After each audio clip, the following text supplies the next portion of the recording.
Hello, welcome to the Regional Transportation Improvement Plan public meetings. Going to try a new format out, go virtual this time with the concerns with healthcare these days. Today we're going to go over what the RTIP is, who Omega is, and why we're doing this process, and why it's important for everyone to know what's coming down the pipeline.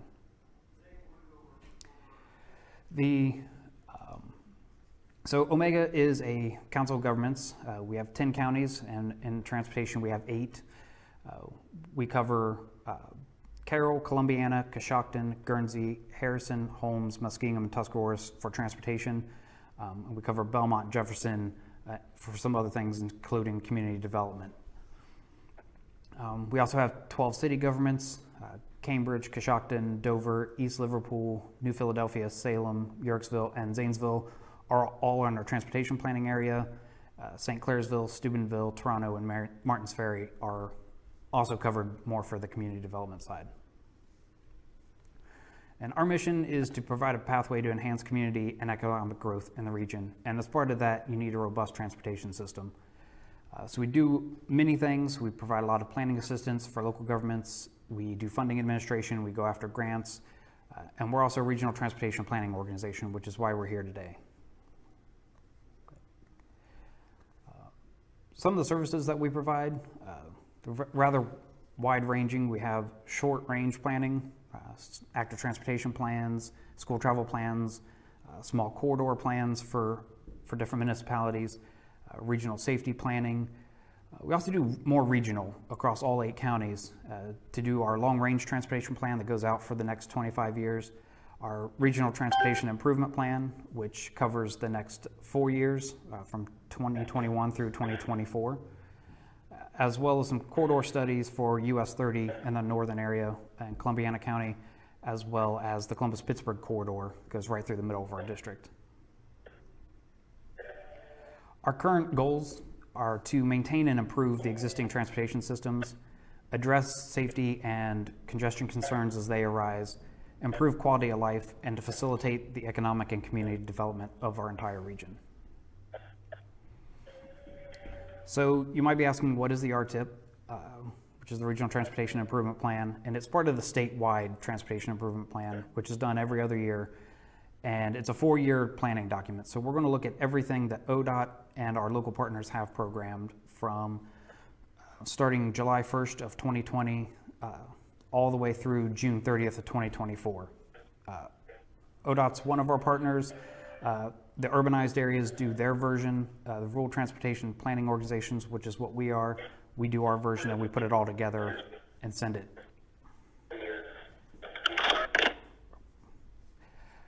Apologize for a little feedback. So like I said, this one's going to cover state fiscal years 2021 through 2024. We have done some project maps. They're all on our website, and these will be available. They're available now, and these links will be posted both through email, on Facebook, and on our website. So I invite you to go to omegadistrict.org/programs/transportation/RTIP, because we couldn't make it easy. And you can access all of this information to include this slideshow.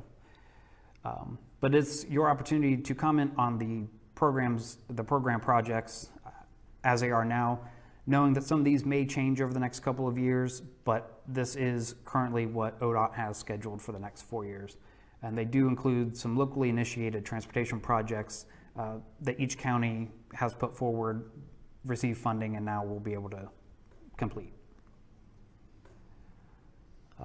So where we're at in the process, we had our rural consultation where we talked to our elected officials and other leaders in the communities to determine what are the needs, what does ODOT currently have, and what might need to be added, changed, modified in order to meet the needs of that community.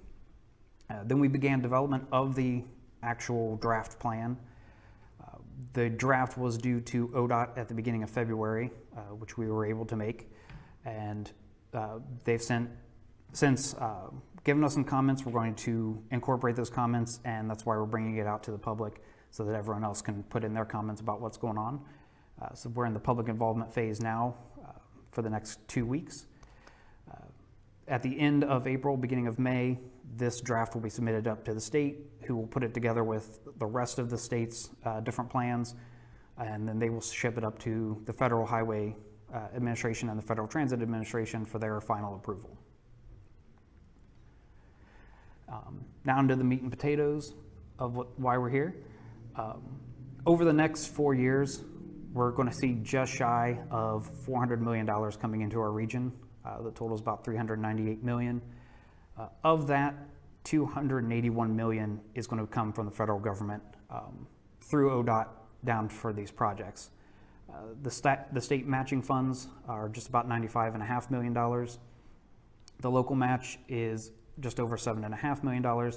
And then the last category is labor, which is just over $14.5 million as well. Then we broke it down by county just to see who's getting what, and then looking into why some of the totals are the way they are. Muskingum, Tuscarawas, and Guernsey, because they have the interstates going through, tend to be a little bit higher. These are not any formula based, these are just based solely on the projects. Muskingum is high because they have a large infrastructure project on the actual interstate, and that one project is about $80 million approximately, which is a lion's share of their total. So once you remove that, they're more in line with the rest of the region and how much funding they're getting. And not to be confused, these funds aren't going to the county or anything. These are just the cost of all the projects that ODOT will be administering throughout. So Carroll is our low one at 12.6. Everyone else is about the $20 to $30 million range. Columbiana, Tuscarawas, and Muskingum being a little bit higher than that, again, because of 4-lane highways and with the interstate going right through the middle of our district. So to put it into pie chart form, because who doesn't like pie, wanted to see what counties are getting what percentage of the total. Unsurprisingly, Muskingum is getting just over a third, but everyone else is sitting around 8 to 10%. A couple are a little bit higher, and Carroll being a little bit lower. And this is only the snapshot for the next 4 years. When we do this plan in 2 more years, these will completely change as some projects will be completed and other ones will be added. We also wanted to look at how much transit funding is forecast to be in our region over the next 4 years. These are estimates based on what they've seen in the past, plus applications that we've seen go in for the future. We're averaging about $10 million a year overall. And if we split that up, 5310 are for seniors and people with disabilities. It's a little more specialized transportation.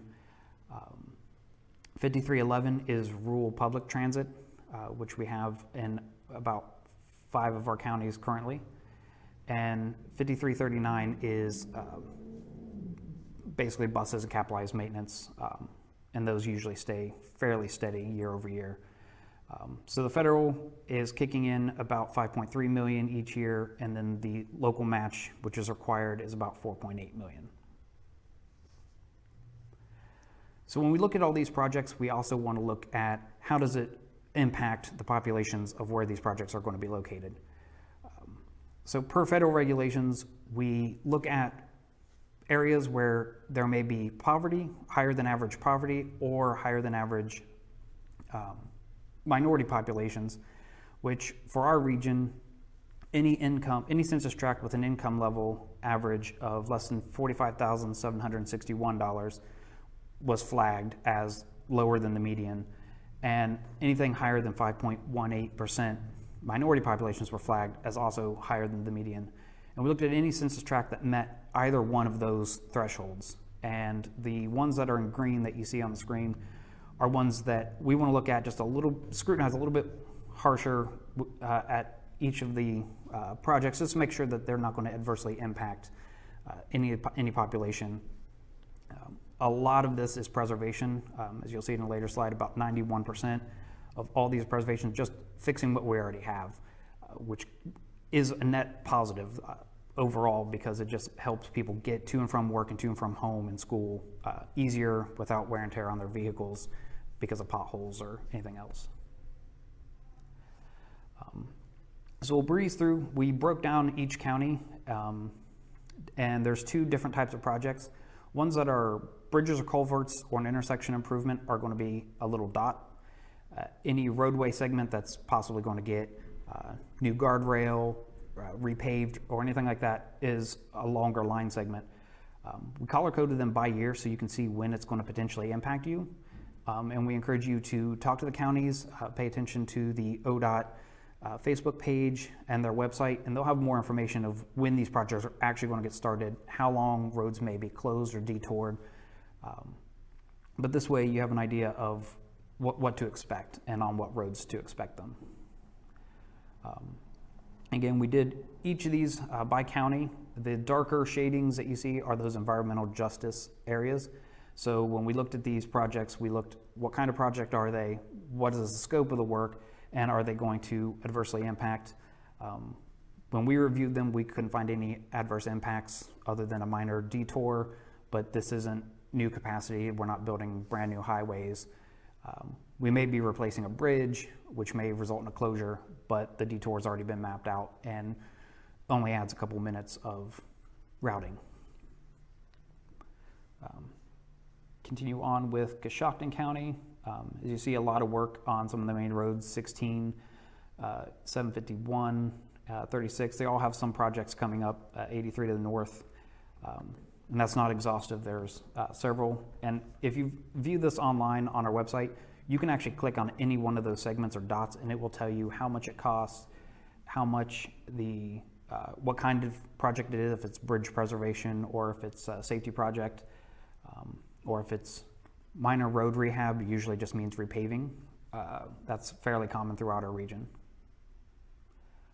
Guernsey County, same thing. A lot of work on some of the local systems. Not too much. There are some projects on the interstate, but for the most part, those were addressed a couple years ago, and so we're actually out of the worst of that, except the one portion of 77 to the north part of the county.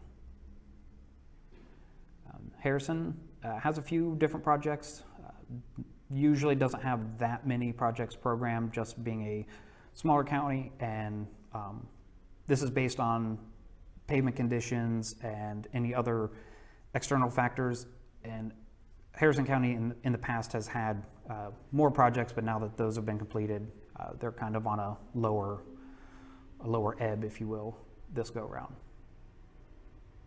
Homes, again, kind of spread out throughout the county, a lot in the northwest, and then also to the northeast of Millersburg, and east, further east as well on 515. Muskingum County, this is the big one, like I mentioned. I-70 through downtown Zanesville has a large project going on I-70 that will be impacting trucks and motorists. They will be keeping lanes open in both directions, but they also just want to let you know that it will be impacting a lot of people's travels. So they'll be posting stuff on their Facebook, on their website as well when they get closer to actually starting this one, letting people know how to get around it in the most efficient manner. Tuscarawas County has a decent amount of work. Some is 36 on the lower end near Newcomerstown, 250, 258, has quite a bit of work going on in the next 4 years. So definitely pay attention when those orange barrels come out. And lastly, we wanted to show you, this is a screenshot, but this one is an interactive map. So if you click that link, it will actually pull up an actual live map, and each of those dots and lines, like I said, is live, and you can go in there and click on any individual dot or line, get more information. And if you do have questions, we highly encourage you, reach out to us, reach out to ODOT, to the respective districts. District 5 covers Coshocton, Muskingum, and Guernsey County, and District 11 covers the rest of the ones that you see here. And we'll be able to answer more in depth of what's going on and what we can expect from each of those projects. But we are asking for public comments. We can address them today, we can address them as they come in. You can mail them to us if you want. If people want to send us snail mail, we definitely appreciate getting letters in the mail. But we also will take them by email, or if you want to give us a call, our numbers are listed there. Myself, Kevin Butner, I'm Transportation Director at Omega. Megan Carmel is our Transportation Planner and GIS Coordinator, and she is assisting us with this project as well, and she'll be also answering some of those questions. And that's all we had, but we can open up if there's any comments or questions from anyone that's either on the phone or on Facebook currently.